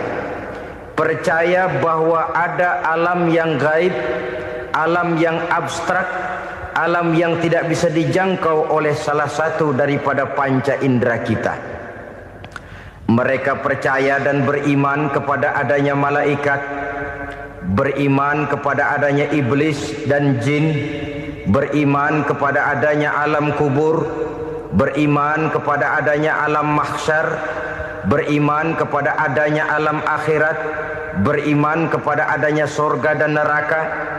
Beriman bukan cuma sekedar beriman dalam ucapan bibir saja, tetapi beriman yang nilai iman itu mampu mewarnai gerak dan gaya hidupnya. Iman yang meresap sampai ke tulang sumsum, kemudian memberikan dampak positif di dalam kehidupan manusia. Alam, kita tahu, adalah sesuatu yang selain Allah, dan Allah bukanlah alam. Apapun namanya selain daripada Allah itu adalah alam. Alam pada hakikatnya terbagi menjadi dua. Ada alam syahadah, alam nyata, alam konkret, alam yang bisa dijangkau oleh salah satu indera kita. Kemudian ada alam ghaib, alam yang tidak bisa dijangkau oleh panca indera kita, alam metafisika, alam abstrak, alam yang wajib kita imani keberadaannya. Kita percaya bahwa malaikat itu ada, kita percaya kepada jin, bahwa jin itu ada, kita percaya kepada adanya iblis dan setan. Bukan percaya kepada iblis dan setannya, percaya bahwa iblis dan setan itu ada. Itu termasuk salah satu daripada sifat orang yang bertakwa kepada Allah. Saudara-saudara kaum muslimin rahimakumullah, kecenderungan pembangunan yang lebih bersifat materialistis biasanya menggeser aspek kehidupan rohani. Orang berpikir empiri, dan dalam pola pikir yang demikian maka alam gaib tidak lagi mendapat perhatian. Aspek kehidupan yang bersifat rohaniah malah mulai ditinggalkan. Akibatnya terjadilah kepincangan di dalam kehidupan kita. Pernah ada satu pengalaman pribadi dalam perjalanan kembali ke tanah air. Dalam pesawat di sebelah kanan saya duduklah seorang Jerman namanya Heiner Simonsen. Iseng saya ajak kenalan, saya ajak ngobrol, saya tanya dia. Saya bilang, Mas Heiner ini, kalau pesawat yang kita tumpangi ini jatuh ke bawah, kira-kira apa yang bakal terjadi, Mas? Dia bilang, kita semua akan mati. Begitu? Iya. Oke. Apa itu mati? Tanya saya. Dia bilang, untuk tahu apa itu mati, kita harus tahu lebih dahulu apa itu hidup. Saya pikir nih bule bisa ngomong juga. Baiklah kata saya. Apa hidup menurut Anda itu? Oh, hidup itu dia bilang, kalau seluruh anggota badan kita bekerja secara normal, paru-paru memompa darah secara normal, jantung berdetak secara normal, sel-sel tubuh bekerja secara fit, dan organisme tubuh hanya mau bekerja secara normal, dia bilang, kalau kita memberi makan yang cukup, menu yang teratur, dan gizi yang lengkap. Saya bilang, kesimpulannya apa, Ner? Dia jawab, hidup adalah dari tangan ke mulut. Life is from the hand to the mouth, kata dia. Hidup adalah dari tangan ke mulut. Jadi masalah hidup tidak lebih daripada masalah isi perut. Orang pergi pagi, pulang sore, peras keringat, banting tulang, perut yang dibelain. Saya bilang, you are wrong. Sampean salah, Ner. Kamu orang Islam bukan? Bukan. Pantas. Kenapa saya salah? Dia bilang, ya jelas salah. Salahnya di mana? Kamu ini manusia. Kalau hidup cuma dari tangan ke mulut, saya bilang, kambing di kampung saya juga begitu pikirannya, Ner. Itu kambing di kampung saya, asal perutnya kenyang, sudah hidup dia. Perkara besok bagaimana, lusa prospeknya macam mana, bulan depan ada apa, kambing nggak pernah mikir. Di kampung saya kambing juga pikirannya begitu. Kamu Kristen ya? Tadinya. Loh kok tadinya, lalu apa sekarang kamu ini? Dia bilang, sekarang saya netral. Saya tidak beragama, tapi saya percaya kepada Tuhan sebagai pencipta alam. Saya ingat benar dia bilang, I haven't any religious, but I believe to God as the creator of the world. Kenapa bisa netral begitu, Ner? Habis saya bingung katanya. Islam bilang Islam baik, Kristen bilang Kristen baik, Hindu Buddha bilang Hindu Buddha baik, semua agama baik. Saya netral sekalian, nggak beragama. Yang penting saya percaya kepada Tuhan. Saya bilang, Ner, kamu ini kayak orang mau beli celana, lalu bingung. Yang satu bilang Levi's bagus, yang satu bilang Blue Jean hebat, yang satu bilang Wool England hebat. Celana ini hebat, celana itu bagus, celana ini hebat. Semua celana bagus, kamu bingung. Akhirnya netral, tidak pakai celana. Itu juga salah. Saya pikir-pikir, kemudian saya melihat bahwa dua pola berpikir Henner ini nampaknya sudah mulai menggejala di lingkungan masyarakat bangsa kita. Disadari atau tidak, secara jujur kita harus berkata, dua pola pemikiran Henner ini mulai berkembang di tengah masyarakat bangsa kita. Pertama, pola pikir materialisme. Hidup adalah dari tangan ke mulut. Masalah hidup tidak lebih masalah isi perut. Itu yang perlu dibela, dan disitulah arti kehidupan. Pergi pagi, pulang sore, peras keringat, banting tulang untuk mempertahankan perut. Kalau sudah kemari cara orang berpikir, maka buat apa percaya kepada yang gaib? Untuk apa sholat? Untuk apa puasa? Untuk apa zakat? Untuk apa menghadiri majelis taklim? Tanpa kepercayaan kepada yang gaib, hidup berjalan menurut alur empiris dan materialis. Kalau sudah ke sana cara orang berpikir, biasanya orang lalu cenderung menghalalkan segala cara. Hanyalah orang yang percaya bahwa akhirat ada. Hanyalah orang yang percaya bahwa alam kubur itu ada. Hanyalah orang yang percaya bahwa malaikat itu ada, hidupnya akan lebih terarah dan terkendali. Karena kepercayaan kepada yang gaib, yang merupakan fase daripada kehidupan setelah hidup yang sekarang ini, mewarnai gerak pribadi seseorang di dalam dia melakukan kegiatan hidupnya. Pola berpikir materialisme, disadari atau tidak, mulai menggejala di lingkungan masyarakat bangsa kita. Hidup tidak lebih dari urusan tangan ke mulut, mulut ke tangan, tangan ke mulut. Asal perut sudah kenyang, hiduplah sudah. Perkara bagaimana prospek hari yang akan datang, bagaimana akhirat, tidak jadi persoalan. Ini yang oleh Nabi diperingatkan, ad-dunya sijnul mu'min wa jannatul kafir. Dunia adalah penjara bagi orang beriman dan surga bagi orang kafir. Dulu di zaman Belanda hadis ini pernah disalah tafsirkan, disalah artikan, digunakan sebagai senjata untuk mengkebiri dan membuat impoten umat Islam. Sudahlah umat Islam gak usah macam-macam, kata Belanda. Dunia ini kan penjara buat orang Islam, surga buat orang kafir. Di penjara jangan bertingkah.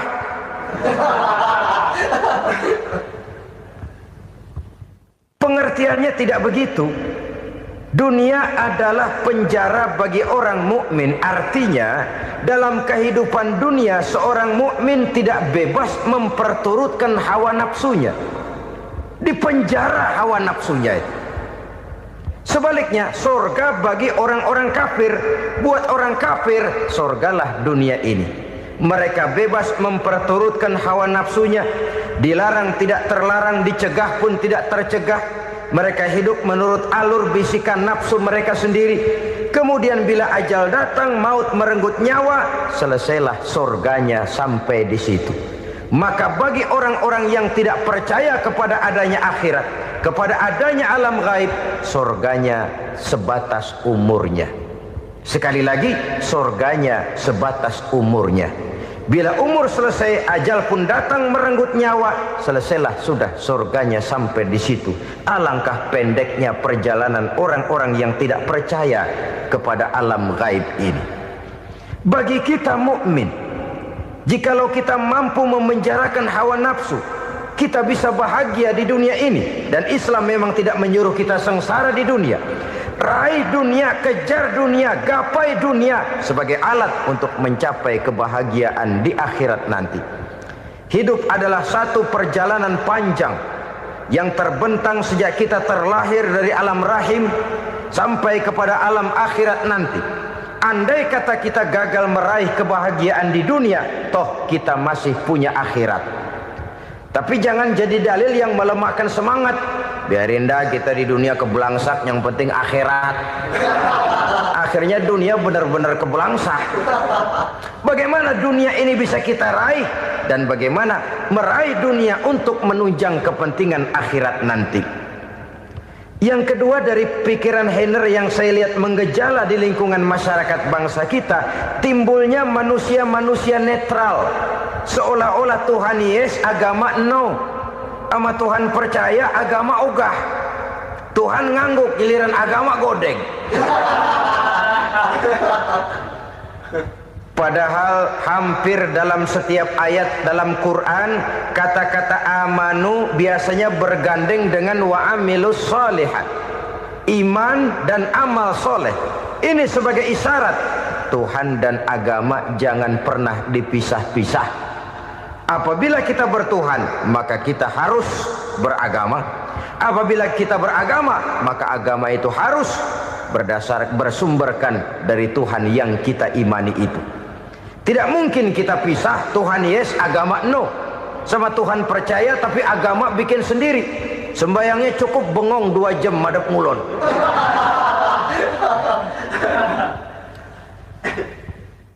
Saudara-saudara kaum muslimin rahimakumullah. Jadi dengan demikian, agama yang kita akui merupakan unsur mutlak di dalam pembangunan sekarang ini, merupakan bagian dari kehidupan yang menuntun kita bahwa di balik alam nyata ini, di balik alam syahadah ini ada alam gaib. Dan mudabbir, murabbi, yang mengatur, yang menguasai, yang memelihara baik dia alam nyata, baik dia alam gaib, tidak lain adalah Allah Subhanahu wa taala. Di sana ada satu super power, satu maha kekuatan yang kita perlu bersandar kepadanya. Sebagai makhluk nyata yang hidup di alam nyata, berbuatlah secara nyata sebagaimana harusnya kita berbuat. Karena Islam jelas bukan agamanya orang pemalas. Islam jelas bukan agamanya orang yang mengajarkan setelah selesai sholat boleh duduk, nggelenggem ayam-ayam, ndelohom, menghitung bintang di langit sambil menunggu keajaiban. Tidak. Islam adalah agama yang mengajarkan apabila sholat sudah selesai kamu kerjakan, bertebaranlah di permukaan bumi, cari karunia Tuhanmu. Jangan hidup berpangku tangan menunggu keajaiban, karena hidup bukan undian. Jangan berharap untung besar tanpa mau peras keringat. Tapi di sebalik itu toh kita juga harus yakin bahwa di sisi usaha nyata yang kita lakukan ada satu super power, satu maha kekuatan gaib yang menentukan berhasil dan tidaknya usaha kita. Kepercayaan kepada hal semacam inilah yang mendorong kita untuk mempunyai sandaran vertikal, agar jikalau usaha ini berhasil, kita tidak lupa diri dan lupa daratan. Jikalau usaha ini gagal, kita tidak putus asa dan buruk sangka, tidak cupik pandangan dan sempit hati, tapi mampu melihat persoalan dengan kacamata putih sambil husnuzon kepada Allah Subhanahu wa ta'ala. Kita percaya malaikat itu ada. Ada yang namanya raqib dan atid, mengawasi gerak hidup kita sampai kepada gerak hati kita. Ini memberikan sugesti agar kita berhati-hati, tidak sejengkal tanah pun kita bisa berlindung dari pengawasan raqib dan atid. Ada munkar nakir yang akan menyoal kita di alam kubur. Ada malaikat Malik, penjaga neraka. Ada malaikat Ridwan yang menjaga surga. Kita percaya kepada adanya jin, kita percaya kepada adanya setan, iblis. Percaya kepada adanya, bukan mempercayai si setan, si iblis lalu menjadikannya sebagai teman. Tidak. Percaya bahwa mereka itu ada dan merupakan makhluk Allah yang gaib, yang diciptakan Allah Azza wa Jalla. Kepercayaan kepada alam gaib memberikan motivasi terhadap gerak lahir manusia, sehingga dengan motivasi kepercayaan kepada yang gaib, gerak lahir jadi lebih terarah, jadi lebih terpelihara. Pernah seseorang bertanya, "Pak, apakah adanya akhirat bisa dibuktikan secara ilmiah?" Saya bilang tidak bisa, tidak bisa. Kenapa? Karena yang berangkat nggak pernah pulang kemari lagi. Kalau dia pulang kemari bisa kita tanya bagaimana enak di sono. Cuma secara moral saya katakan, lebih beruntung orang yang percaya kepada akhirat daripada yang tidak. Sekarang saudara percaya akhirat ada, lalu saudara baik-baik di dunia, sholat, puasa, zakat, menolong orang lain, menebarkan kebajikan. Saudara mati, andai kata akhirat tidak ada, toh dalam hidup saudara sudah berbuat baik, paling tidak nama saudara akan dikenang sebagai orang baik. Sebaliknya, saudara percaya, kata saya, bahwa akhirat tidak ada, lalu hidup semau-maunya, tenggelam dalam maksiat dan munkarat, menentang Allah, tidak mau ruku dan sujud. Lalu saudara mati, kemudian akhirat ada, ayo mau apa? Bekal tidak punya. Jadi secara moral lebih beruntung orang yang percaya kepada adanya akhirat daripada yang tidak percaya. Dan itu alam gaib yang tidak bisa dibuktikan secara eksat. Jangankan untuk membuktikan seperti itu, dalam kehidupan sehari-hari saja yang kita rasakan tidak selalu berbentuk toh. Angin, bagaimana sih bentuknya angin? Kita tidak tahu. Merah, buktinya kalau dikerok merah. Yang merah itu kulit, yang kulit kita bukan anginnya. Sakit, rasa sakit itu ada, tapi bagaimana bentuk sakit kita nggak pernah tahu. Kalau kita makan cabai pedas, bagaimana bentuk pedas itu tidak ada, tapi rasa ada. Bentuk pedas hijau, cabainya bukan pedasnya. Tidak semua yang kita rasakan bisa kita gambarkan dalam bentuk yang konkret. Oleh karena itu, sekali lagi bahwa kepercayaan kepada alam yang gaib mampu memberikan satu sugesti yang menata kehidupan seseorang lebih lurus, lebih terarah, dan lebih terkendali. Maka wajar kalau kepercayaan kepada yang gaib mengantarkan seseorang untuk meraih kemenangan. Kenapa? Dia percaya kepada yang gaib, bahwa akhirat ada, bahwa alam kubur ada, bahwa pertanggungan jawab itu ada. Maka dia lalu tidak hidup saenae udele dewe itu loh. Tidak hidup menurut seleranya sendiri, terarah, teratur. Ini cirinya yang pertama. Orang bertakwa yang akan meraih kemenangan, mereka beriman, mereka percaya kepada yang gaib. Bahkan hal-hal konkret saja selalu berangkat dari yang gaib. Saudara-saudara, para remaja, para pemuda sekarang ini tidak pernah tahu toh siapa yang akan jadi teman hidup saudara. Kita bisa saja ngerancang, mentargetkan, tapi toh akhirnya yang namanya jodoh bukan kekuasaan kita. Rezeki di luar kemampuan kita. Begitu juga ajal. Maut, jodoh, ajal adalah contoh-contoh konkret bahwa pada akhirnya yang gaiblah yang menentukan. Bertahun-tahun ngelancong, emang jodoh seret, nggak jadi.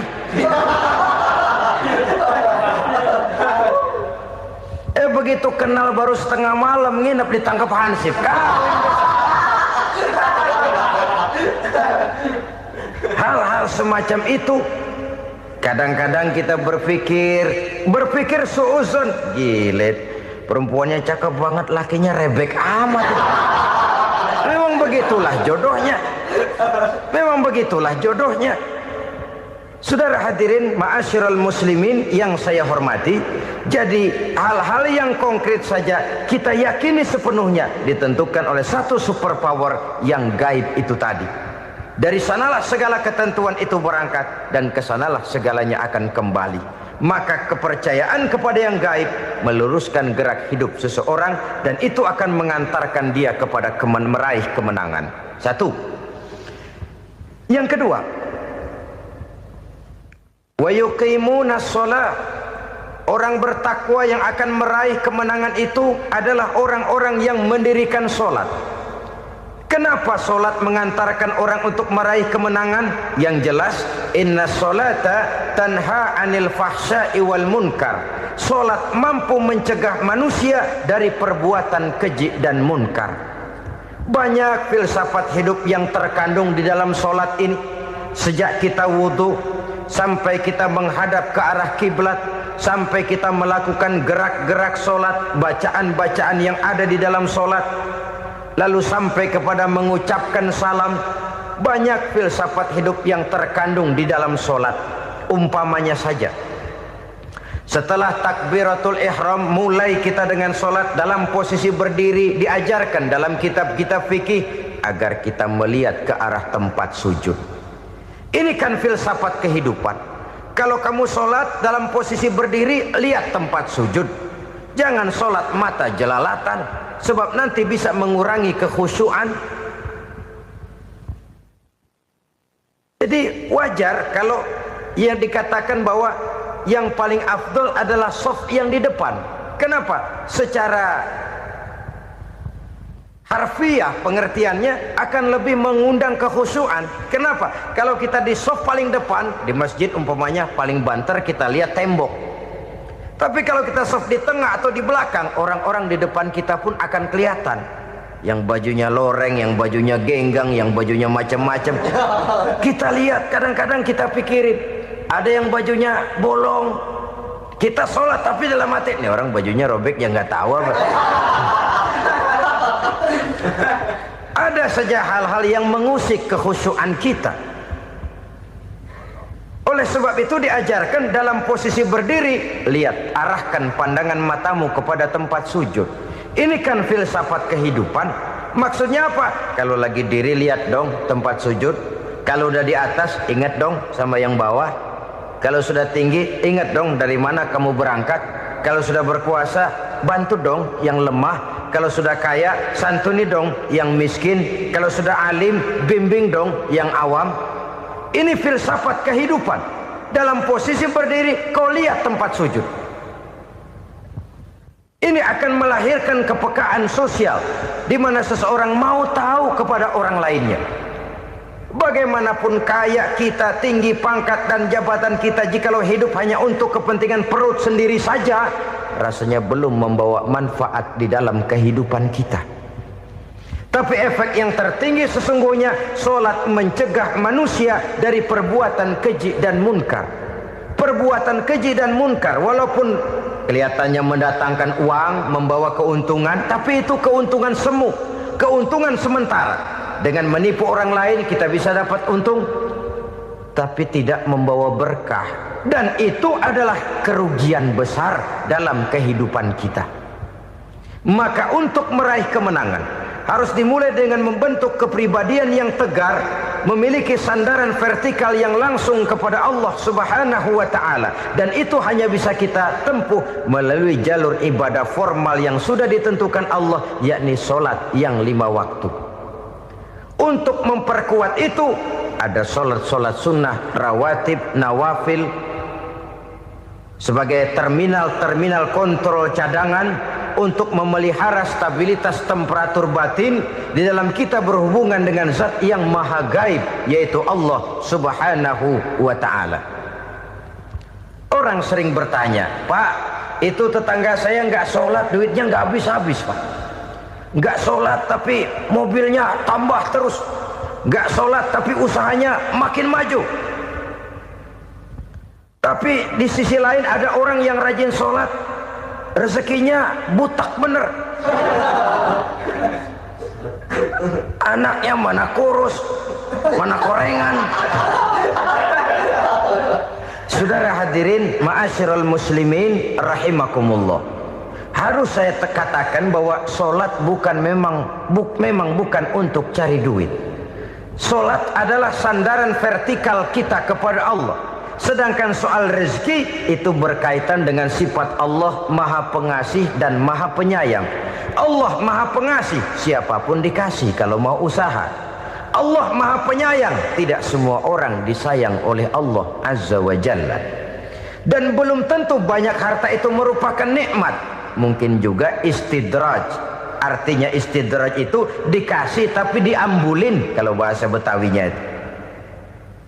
Dikasih tapi diambulin, itu bukan merupakan nikmat sesungguhnya, lebih merupakan azab dari Allah Subhanahu wa ta'ala.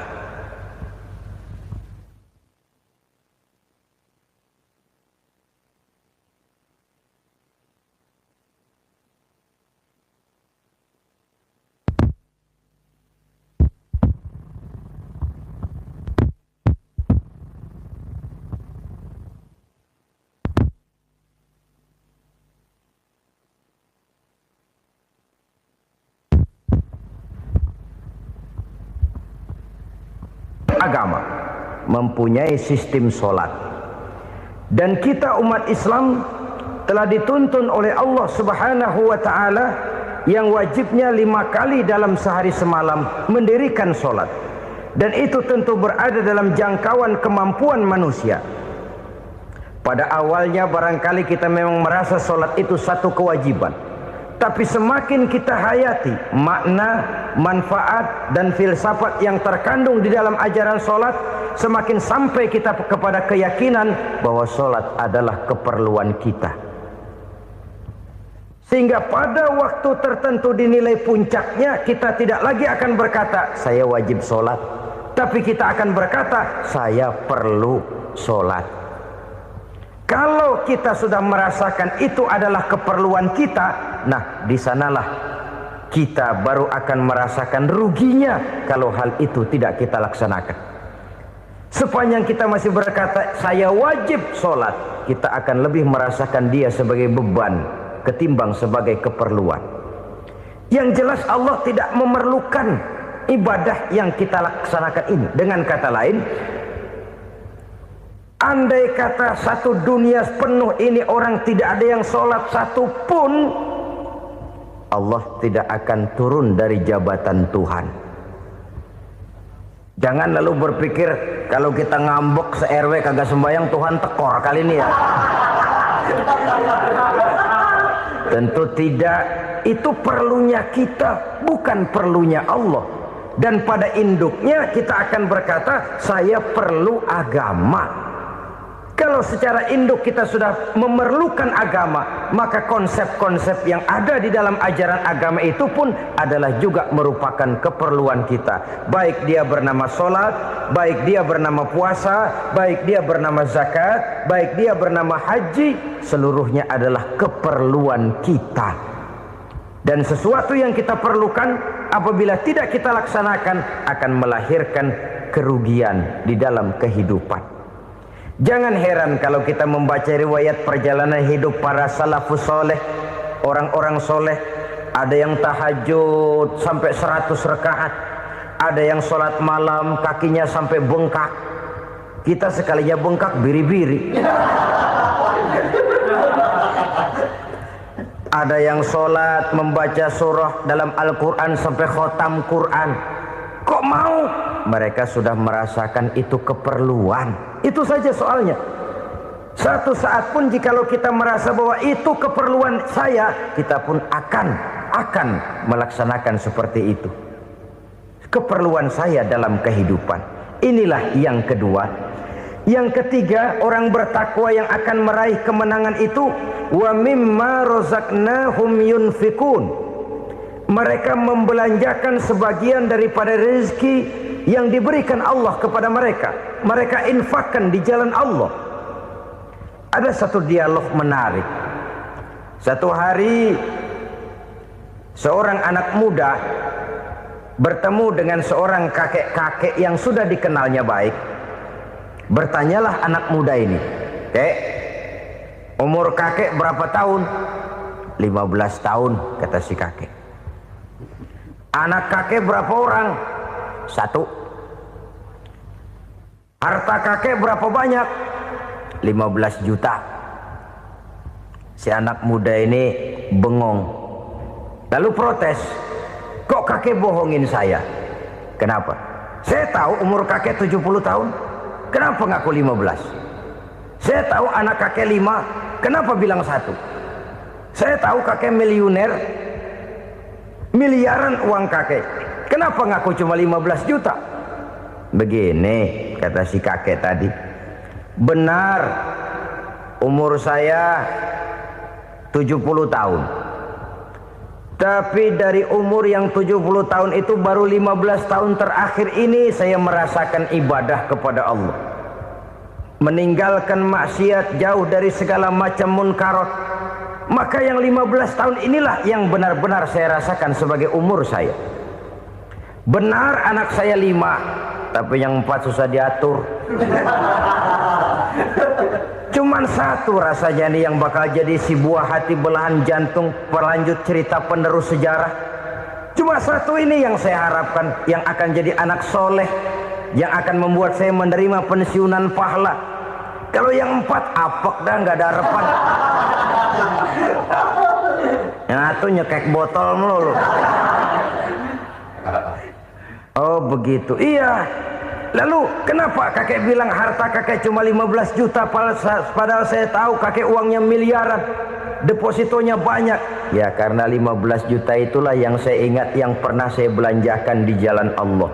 Saya merasa itulah harta saya yang sebenarnya. Yang miliaran yang saya simpan di bank kelak kalau satu saat saya mati akan jadi rebutan di antara anak-anak saya. Iya kalau anak saya soleh kayak yang satu ini. Kalau yang 4 tadi udah tulen dia bakal berantem dah berebut tuh. Jadi 15 juta yang saya belanjakan di jalan Allah inilah yang saya merasakan benar-benar harta saya yang sesungguhnya. Dialog ini patut menjadi bahan renungan kita bersama. Diberikan kita umur 40, 50, 60, 70, 80. Berapa tahun dari umur yang diberikan itu yang jalan mulus, yang kita gunakan untuk melaksanakan ibadah? Banyak harta kita simpan di bank, di lemari, di dompet, di tas. Tapi berapa yang sudah kita depositokan di jalan Allah yang akan menemani kita di hari kita kembali nanti? Maka orang bertakwa yang akan meraih kemenangan, wa mimma razaqnahum yunfikun, mereka membelanjakan sebagian dari rezeki yang diberikan Allah di jalan Allah subhanahu wa ta'ala. Ma'asyiral muslimin rahimakumullah, zahirnya memang kita memberikan kepada orang lain, tapi hakikatnya kita menyimpan untuk diri kita sendiri. Kita memberikan kepada yatim piatu 25.000. Zahirnya kita memberikan si yatim, hakikatnya kan kita cuma nyimpan. Saya berikan, titip kepadamu, ini untuk saya di akhirat. Kau boleh belikan baju, kau boleh belikan untukmu makan, kau boleh bayarkan sekolahmu.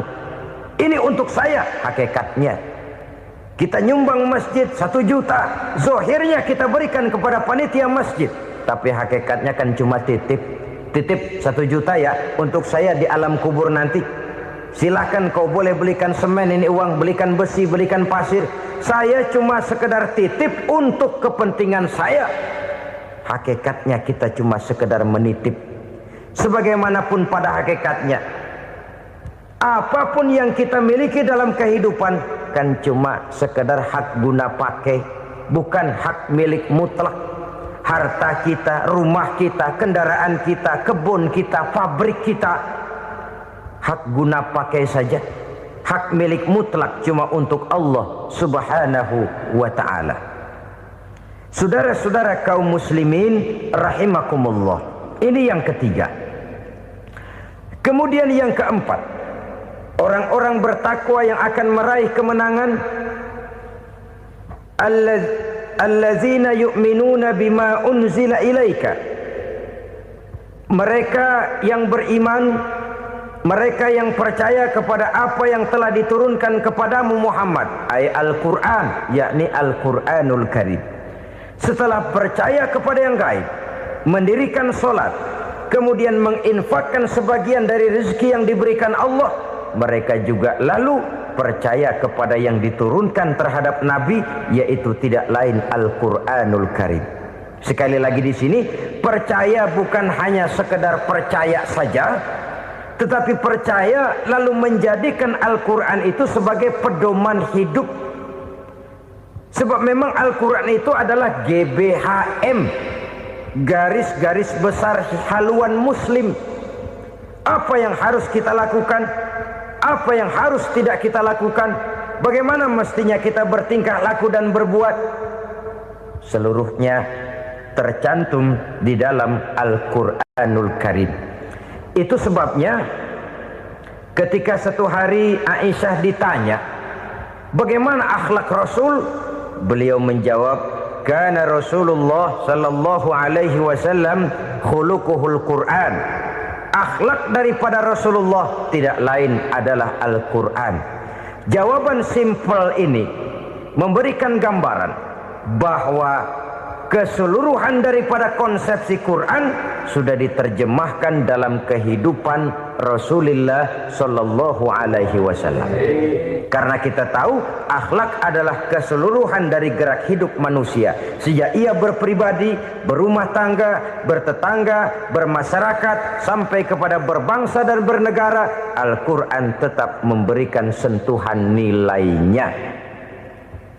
Oleh karenanya, orang-orang yang bertakwa adalah orang-orang yang menjadikan Al-Quran sebagai pedoman dalam kehidupannya.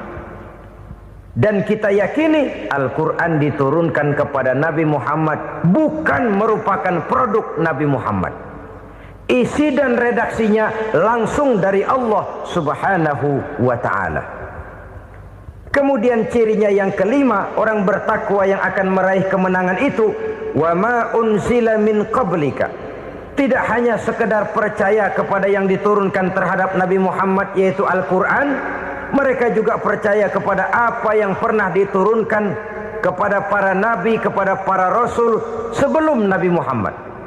Percaya kepada adanya suhuf, percaya kepada adanya Taurat, percaya kepada adanya Injil, percaya bahwa Allah dahulunya sudah menurunkan Taurat kepada Musa, percaya bahwa Allah sudah menurunkan Injil kepada Isa, percaya Injil ada, Taurat ada, diturunkan Allah untuk Isa dan Musa, tetapi tidak wajib mengamalkannya karena kita sudah diberikan Al-Quranul Karim.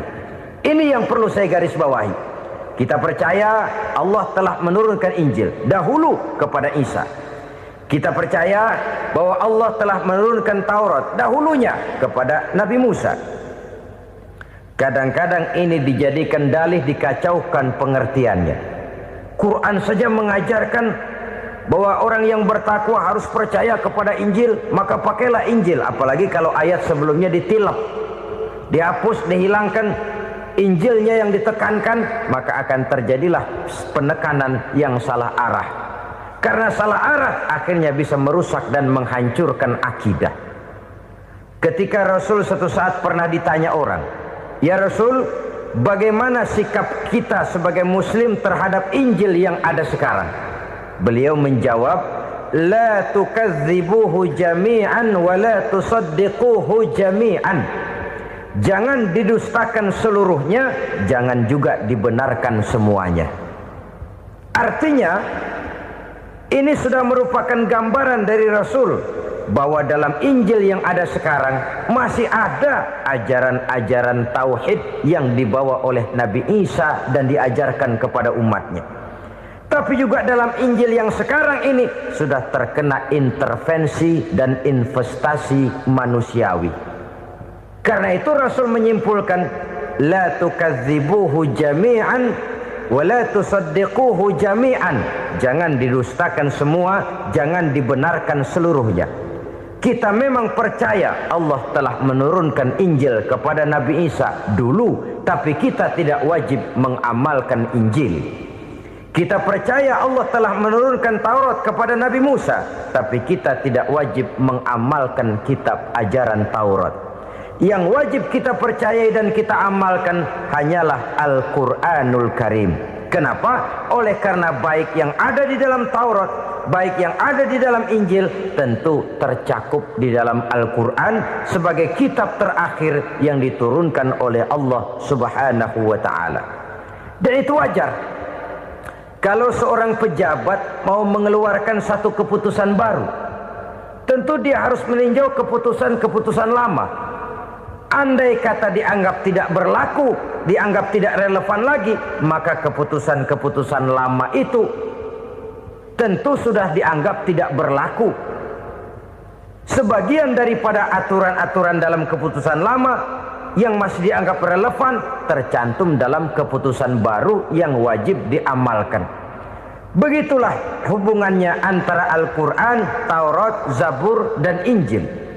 4 kitab samawi yang diturunkan Allah masing-masing kepada Zabur untuk Nabi Daud, Taurat untuk Nabi Musa, dan Injil untuk Nabi Isa alaihi wassalatu wassalam. Ketiga-tiga kitab itu kita percayai adanya, Kita yakini Allah telah menurunkan Zabur, Taurat dan Injil, tapi kita tidak wajib mengamalkannya.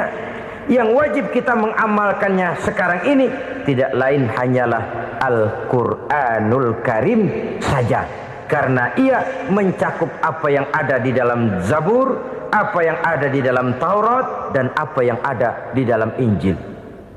Keotentikannya bisa dipertanggungjawabkan. Ya, tapi kan Nabi Muhammad sudah mati 14 abad yang lalu, dan di zaman beliau Al-Quran kan belum dikodifikasikan, belum ditulis. Bagaimana keotentikannya bisa dipertanggungjawabkan? Mudah saja. Allah berjanji, inna nahnu nazzalna dzikra wa inna lahu lahafizun. Kami yang menurunkan Al-Quran dan kami yang akan menjaga dan memeliharanya. Allah turunkan Quran, Allah menjaganya. Bagaimana cara Allah menjaga Al-Quran itu? Banyaknya orang-orang yang hafaz Al-Quran.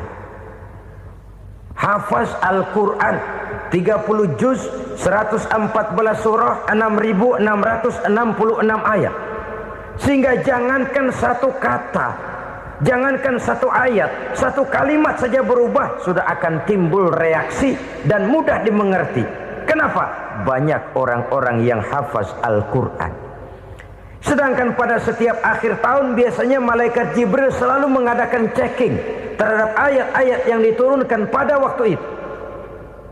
Di zaman Nabi sendiri sudah ada usaha kodifikasi. Dan yang lebih luar biasa lagi, sampai hari ini tidak seorang pun mampu membuat satu ayat saja semacam Al-Quran. Ke bahasa manapun dia diterjemahkan, naskah aslinya tetap ikut, rujukan dasarnya tetap ada. Berdasarkan itu, maka tidak mungkin terjadi penyelewengan terhadap atau pemalsuan terhadap ayat-ayat Al-Quranul Karim. Kesuciannya, keotentikannya, kemurniannya bisa dipertanggungjawabkan. Ma'asyiral muslimin rahimakumullah. Oleh karenanya, konsepsi dasar daripada ajaran Islam ini memang tidak lain adalah Al-Quran dan Sunnah. Isi daripada agama Islam yang merupakan iman, Islam dan ihsan, konsepsi dasarnya tidak lain adalah Al-Quran dan Sunnah Rasulullah Sallallahu Alaihi Wasallam. Maka yang kita perlukan sekarang ini adalah terjemahan Al-Quran di dalam kehidupan kita. Dengan demikian, maka gaya kehidupan yang lebih Qurani itulah yang kita dambakan. Kita perlu memang terjemahan Quran dalam bahasa Inggris, dalam bahasa Belanda, dalam bahasa Jepang, tapi yang lebih kita perlukan adalah terjemahan Quran di dalam kehidupan kita. Konsekuen, tidak memanipulasi, ringan sama kita jinjing, berat sama kita pikul. Jangan kalau lempengan ayat Quran tuh kira-kira enak diamalin, keras teriakan kita. Giliran kira-kira ayat Quran itu mukul kepala kita sendiri, diam kita. Itu ciri yang pernah disindir Allah dalam awal-awal Baqarah juga. Ciri beragamanya orang yang munafik. Kullama adha'a lahum masyawfi, kata Allah. Wa iza azlama alaihim qamu. Apabila terang mereka jalan, apabila gelap mereka berhenti. Artinya, kalau kira-kira di Islam nguntungin, rame-rame pada teriak Islam. Tapi ketika diminta untuk berjuang, ketika dituntut untuk berkorban, rame-rame mengundurkan diri. Nasib agama tidak ubahnya seperti daun pisang yang dikait orang di tepi jalan lantaran tak berpayung di ketika hari hujan. Manakala hujan usailah sudah, daun itu pun dicampakkan di tepi jalan, diinjak pula orang nan lalu. Artinya, orang menjadikan agama cuma sebagai lipstick, decoration only, tidak konsekuen. Hanya pada saat-saat kelihatannya Islam membawa keuntungan, rame-rame orang teriak-teriak tentang Islam. Tapi jikalau diminta berjuang, jikalau dituntut untuk berkorban, biasanya rame-rame juga mengundurkan diri. Jangan heran kalau mayoritas hitungan kita, tapi minoritas peranan kita. Kuantitas kita dalam jumlah, tapi dalam kualitas kita lebih sering jadi penonton daripada jadi pemain. Padahal itu sangat tidak boleh terjadi. Umat Islam di Indonesia harus bangkit. Umat Islam di Indonesia harus sadar akan keberadaannya. Tidak boleh hanya jadi penonton berpangku tangan, karena memang agama kita juga mengajarkan untuk konsekuen di dalam menjabarkan ajaran-ajaran daripada agama kita. Kita sering jatuh menjadi umat yang lemah oleh karena kita ini tidak pandai menggalang kebersamaan yang diakibatkan tidak konsekuennya kita. Diistilahkan bahwa umat Islam di dalam menggalang kebersamaannya itu harus seperti orang main sepak bola. Saudara-saudara kan tahu orang main sepak bola itu. Orang main sepak bola, kalau pertandingan belum dimulai sih silakan saja kumpul di luar lapangan, atur strategi yang baik. Tapi kalau pertandingan sudah dimulai, turun ke lapangan hijau, jangan kumpul terus. Ada sepak bola gotong royong, mundur-mundur rame-rame, depan ke depan kumpul melulu mainnya. Kalah. Orang main sepak bola itu ya harus ada penyerang tengah, harus ada penjaga gawang, harus ada strikernya, harus ada kiri luarnya, kanan dalamnya yang jadi backnya. Posisi boleh bermacam-macam, tapi yang penting saling ngoper untuk menggolkan gawang lawan. Begitulah umat Islam ini. Boleh ada yang jadi pejabat, boleh ada yang jadi pengusaha, boleh ada yang jadi petani, silakan ada yang jadi seniman, ada yang jadi penyair, ada yang jadi artis sekalipun. Tapi kalau sudah berhasil menguasai bola, jangan lupa operannya. Operan itu yang langka. Kita ini muslim kadang-kadang kalau sudah memegang menguasai bola, kalau belum mau mampus, belum mau ngoper. Nanti kalau sudah nggak punya bola, baru mau ngoper. Kalau sudah dengar-dengar mau dekat pensiun, baru mau jihad, baru mau berjuang, baru mau ngurus pesantren. Tanda tangan sudah tidak laku, memo sudah tidak dihargai, baru mau berjuang. Kemarin kemana mas? Kita tidak pandai memanfaatkan posisi. Dengan kata lain, kalau kembali kepada persoalan kita, konsekuensi kita terhadap agama yang kita anut ini belum ideal. Kita masih lebih sering berislam ini pada saat-saat yang menurut perhitungan kita membawa keuntungan. Tapi kalau diminta berjuang, dituntut berkorban, yang itu pun hakikatnya adalah untuk kepentingan kita juga. Allah tidak pernah menuntut kita untuk jihad bagi kepentingan Allah, itu tidak. Berjuang menegakkan agama Allah, apakah untuk kepentingan Allah? Tidak. Untuk kepentingan kita. Sebab nilai-nilai jihad itu pada akhirnya akan membawa kita kepada satu kebahagiaan. Setidaknya kalau tidak di dunia, tentu di akhirat sebagai syahid.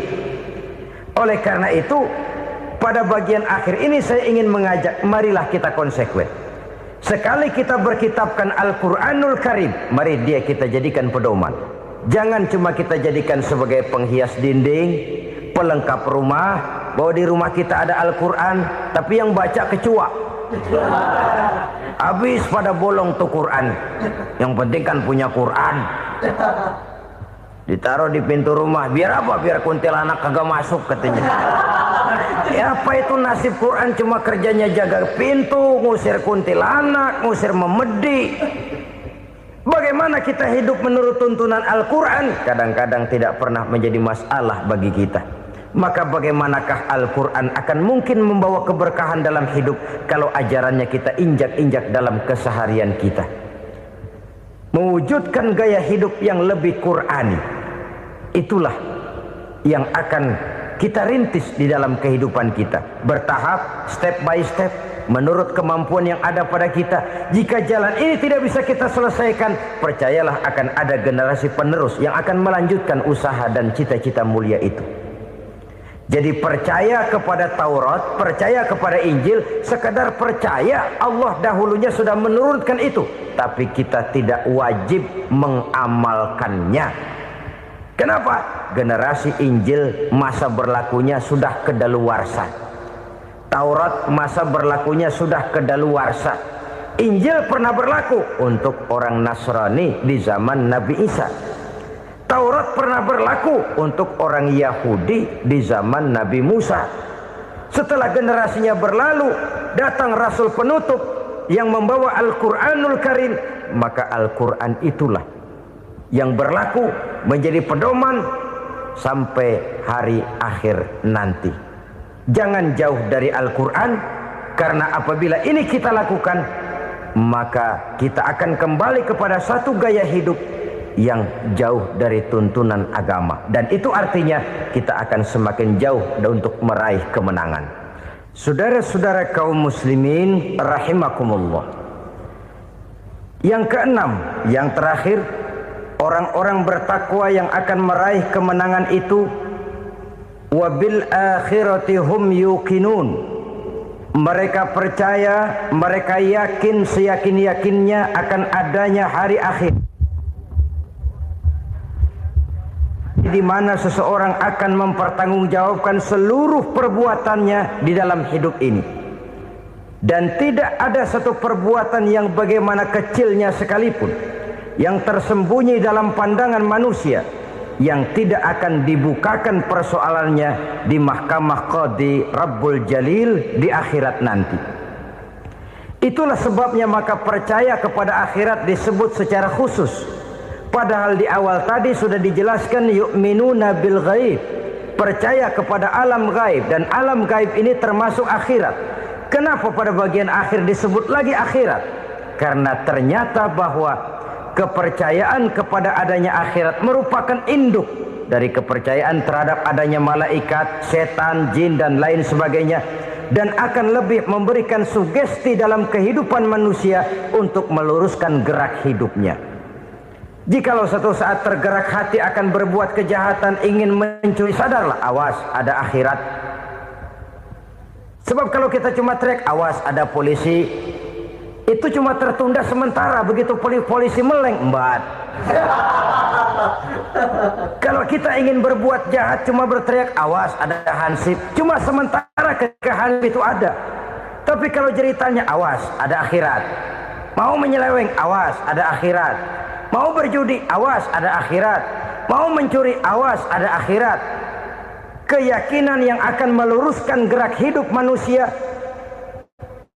sehingga gerak itu jadi lebih terarah dan terkontrol, tidak merugikan baik diri sendiri, lebih-lebih orang lain. Ternyata bahwa kepercayaan kepadanya adanya hari akhirat sanggup menjadi sumber daya kontrol dari kehidupan manusia, sehingga ia tidak terjebak dalam perbuatan maksiat dan munkarat. Saudara-saudara kaum muslimin, inilah saja yang kita bicarakan pada pertemuan kali ini. Semoga Allah subhanahu wa ta'ala memberikan kekuatan zahir dan batin kepada kita untuk dapat meraih kemenangan dengan beriman kepada yang gaib, mendirikan solat, membelanjakan sebagian dari rezeki yang diberikan Allah, percaya kepada Al-Quran, beriman kepada kitab-kitab yang diturunkan sebelum Al-Quran, lalu meyakini adanya hari akhirat. Terima kasih atas segala perhatian, mohon maaf atas segala kekurangan. Usikum wa nafsi bitaqwallah. Wassalamualaikum warahmatullahi wabarakatuh.